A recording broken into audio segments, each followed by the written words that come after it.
Première chose, pour rester pur dans les fiançailles, voici. Il faut mener une vie de prière intense et servir Dieu ensemble. Si vous êtes fiancé et vous ne voulez pas tomber, menez une vie de prière intense et servez Dieu ensemble. Souvent, les fiancés chutent lorsqu'ils ne prient plus. Quand ils se rencontrent, il n'y a plus de prière. C'est la chair et la chair et la chair et la chair et la chair. Ils tombent. Conservez votre vie de prière. Malgré que vous êtes fiancé, allez à l'église. Tu es fiancé, tu ne vas plus à l'église. Tu deviens chrétienne du dimanche. Fais attention, tu vas tomber. Matthieu 26, verset 41 dit: Veillez et priez, afin que vous ne tombiez pas dans la tentation. L'esprit est disposé, mais la chair est faible. Amen. Deuxième principe. Puisez vos ressources spirituelles dans la parole de Dieu, en fréquentant des fiancés qui se sanctifient. Puisez vos ressources dans la parole de Dieu et fréquentez des fiancés qui se sanctifient. 1 Corinthiens 10, verset 13.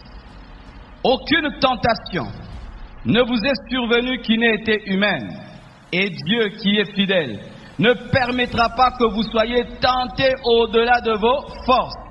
Mais avec la tentation, il préparera aussi le moyen d'en sortir afin que vous puissiez la supporter. Quand vous êtes tentés dans les fiançailles, puisez vos forces dans la parole de Dieu. Lisez la Bible afin que la force de Dieu vous soit communiquée et vous allez vaincre. Les fiancés qui tiennent jusqu'au bout ne sont pas des superman, mais ils ont tiré leur force de la parole de Dieu. N'ayez pas n'importe qui comme ami. La Bible dit, ne vous y trompez pas, on ne se moque pas de Dieu. Les mauvaises compagnies corrompent les bonnes mœurs. Pour que quelqu'un soit ton ami fiancé, quand tu es fiancé, dans ses fiançailles, il doit vivre la sainteté, la crainte de Dieu. Ainsi, quand vous allez partager, il va élever votre niveau. Un autre principe, évitez les longues fiançailles. Qui sont fiancés ici, ça fait 4 ans? Levez les mains. Vraiment, mariez-vous cette année. Pourquoi je dis cela? Quand le pont est très long, il donne des vertiges. Tu peux être concentré, mais si le pont est long, le pont entre les célibats et le mariage est long, même si tu étais discipliné, cela risque de t'amener à pécher. Ne commencez jamais. Des fiançailles, si vous ne savez pas quand vous allez les finir. Je répète, ne commencez jamais les fiançailles si vous ne savez pas quand vous allez les finir. Ne commencez pas les fiançailles en disant quand Dieu bénira. Il peut bénir dans 10 ans. Amen. Ma soeur, qu'aucun homme ne vienne te dire, sois ma fiancée, je t'épouserai quand Dieu bénira. Quand Dieu bénira, même 25 ans.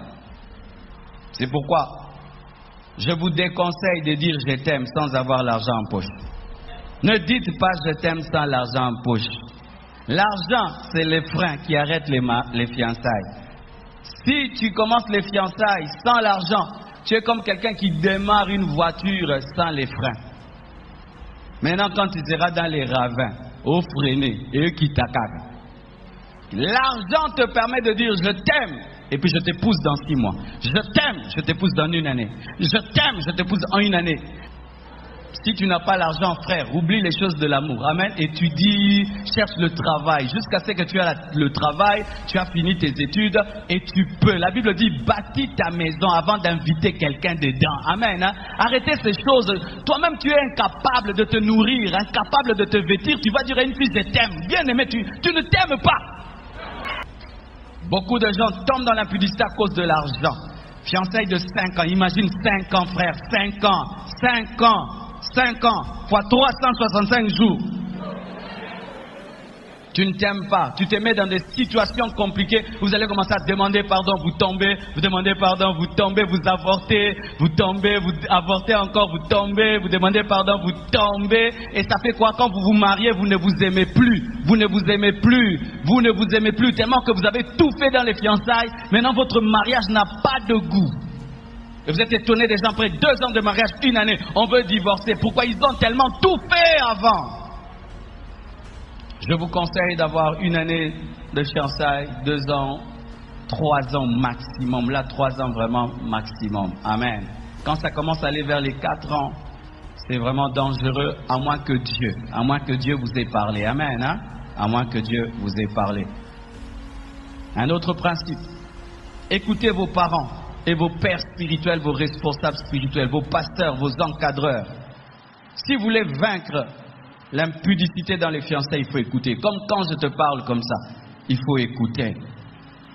La Bible dit, écoutez mes fils, Proverbe 4, verset 1 à 2.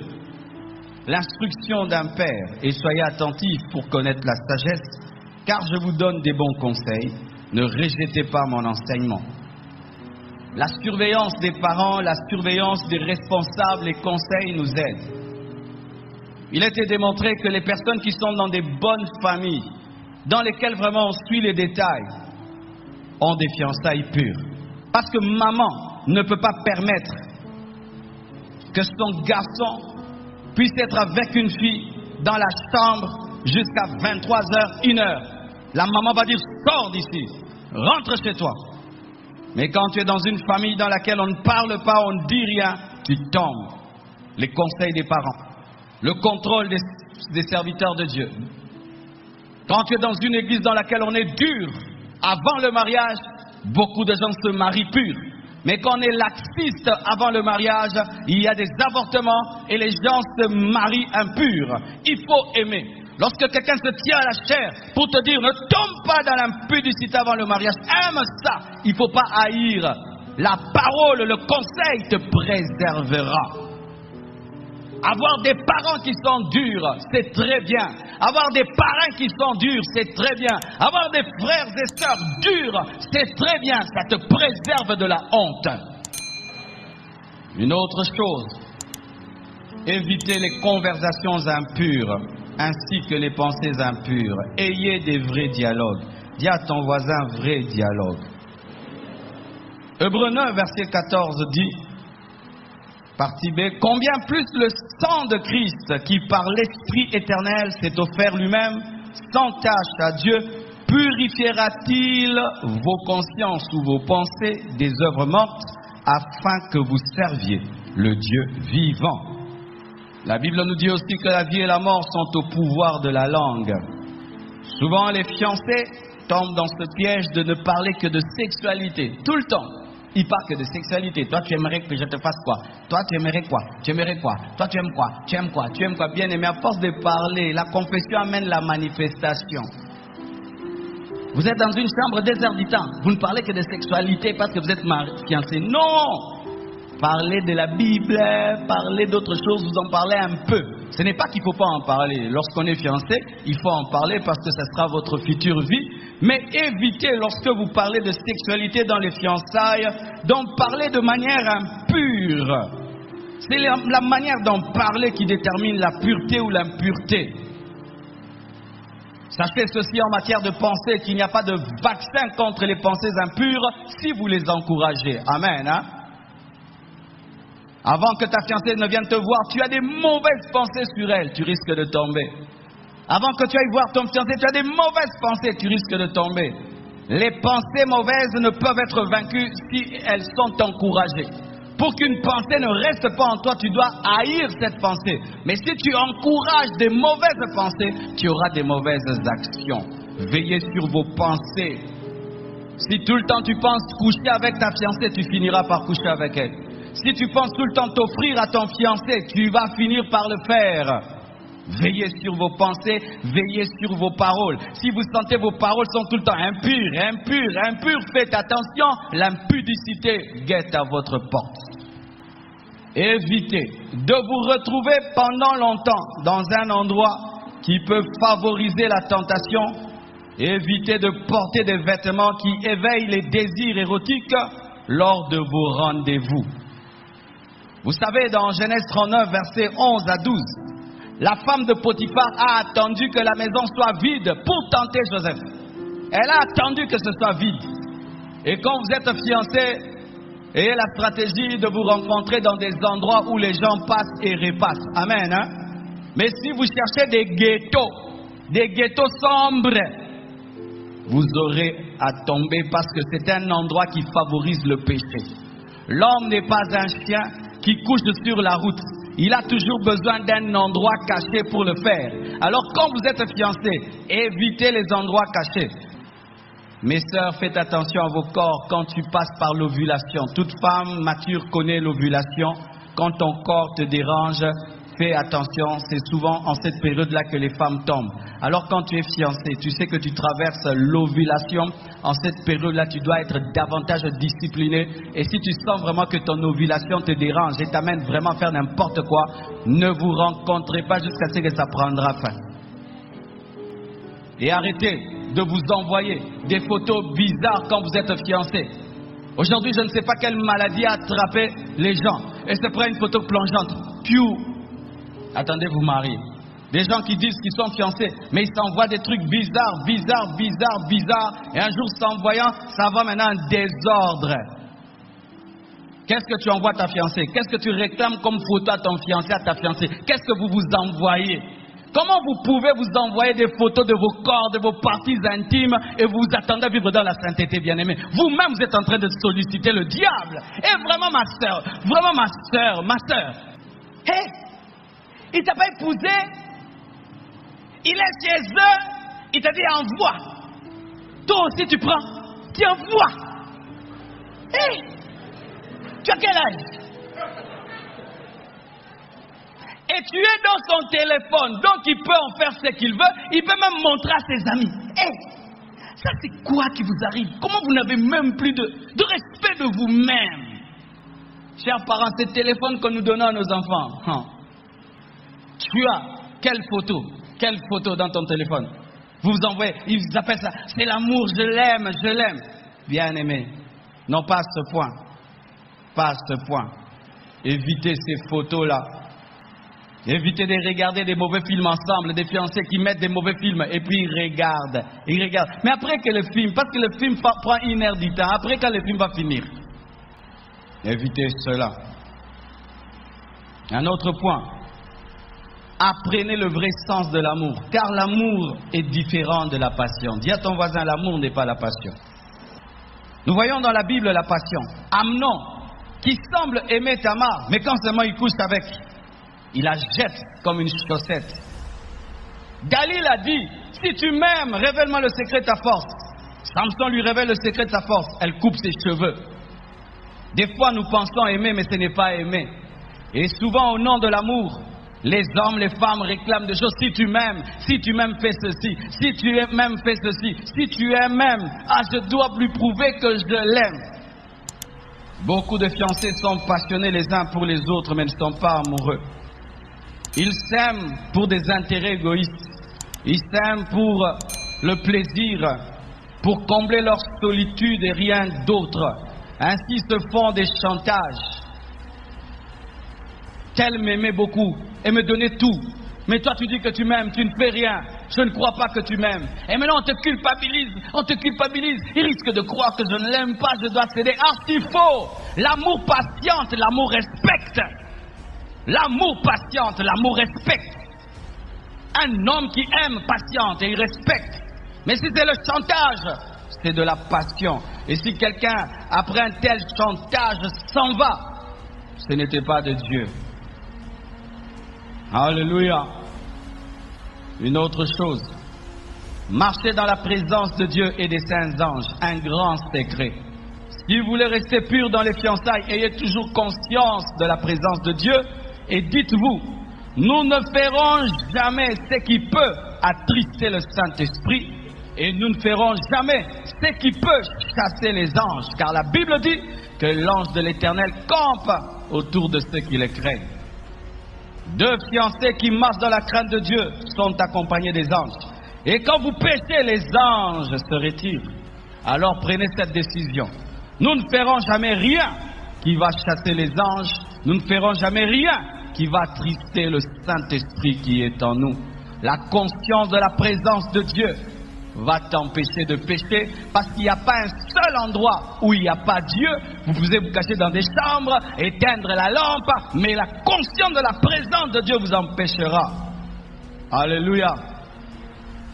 Écoutez ce principe important. Établissez un règlement d'ordre intérieur. Dites règlement d'ordre intérieur. Oui. Quand vous êtes fiancé, établissez un règlement d'ordre intérieur et vous dites, moi et toi, qu'est-ce qu'on ne fera jamais? Bokomi, article numéro 1. Je vous dis, article numéro 2, numéro 3. Si l'un de nous veut briser ça, l'autre va l'en empêcher. Et si nous brisons, nous allons demander à Dieu pardon. Et même des choses qui ne sont pas clairement écrites dans la parole de Dieu, mais que vos consciences vous reprochent, vous écrivez cela, car tout ce qui n'est pas le fruit de la conviction est un péché. Amen. Hein? Et chaque fois que vous allez vouloir briser ce règlement d'ordre intérieur, vous serez toujours ramené. Ayez un règlement d'ordre intérieur. Voici 2 principes pour finir, sans lesquels tout cela est impossible. Il faudrait avoir la force du Saint-Esprit. Alléluia. La Bible dit, ce n'est ni par la puissance ni par la force, mais c'est par mon esprit, dit l'Éternel des armées. Des fois, mes frères, quand je vois toutes ces années mariées, servant Dieu, mais tu es là avec ton épouse, tu ne l'as jamais trompée, tu n'as jamais aimé aucune autre femme. Tu te dis comment j'arrive à le faire.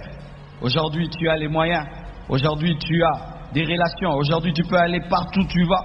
Mais tu ne sens même pas le désir de le faire. Ce n'est pas l'homme naturel qui le fait, c'est le Saint-Esprit.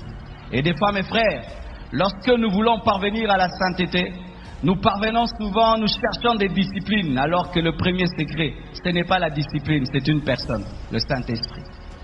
C'est le Saint-Esprit qui m'aide à vaincre l'impudicité. De sorte que je peux me tenir ici et je vous dis, je ne tomberai pas et je ne tomberai pas. Non pas par ma force, mais par le Saint-Esprit.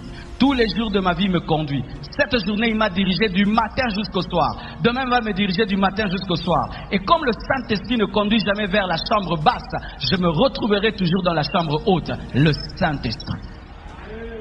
Que vos fiançailles soient dirigées par le Saint-Esprit. Est-ce que le Saint-Esprit peut vous dire tomber? Il vous dira jamais. Alléluia. Ayez toujours une communion avec l'Esprit. Et le dernier principe, c'est Jésus. Aucun homme ne peut avoir le Saint-Esprit sans avoir Jésus. Et ainsi beaucoup des gens peuvent nous suivre, et même sur Internet, et ils aiment ce que je dis.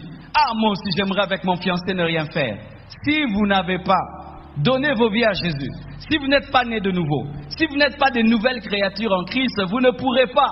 Vous pouvez aimer la vie des enfants de Dieu, mais si vous n'êtes pas enfant de Dieu, vous n'avez pas la puissance de mener la vie des enfants de Dieu. C'est pourquoi, mes frères, lorsqu'on te dit donne ta vie à Jésus, crois en Jésus, dans la foi en Christ, il y a toute la nature nécessaire pour marcher dans la sainteté.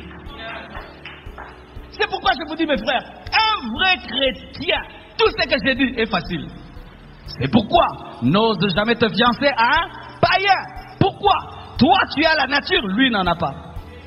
Quand tu es chrétien, et toi, tu as la nature pour marcher dans la sainteté, mais tu te fiançais à une païenne, à un païen, tu t'imagines maintenant, tu as engagé un homme qui lui, s'il fait 1 mois sans connaître une femme, il devient fou, mais toi, tu dis la sainteté pendant 2 ans. Et aussi, tu es frère, tu te fiançais à une femme qui est païenne, qui ne peut pas résister, de rester avec un beau garçon, seul à seul, elle doit tomber, elle va te faire tomber. C'est pourquoi si tu es chrétien, choisis un chrétien. Que Dieu vous bénisse abondamment.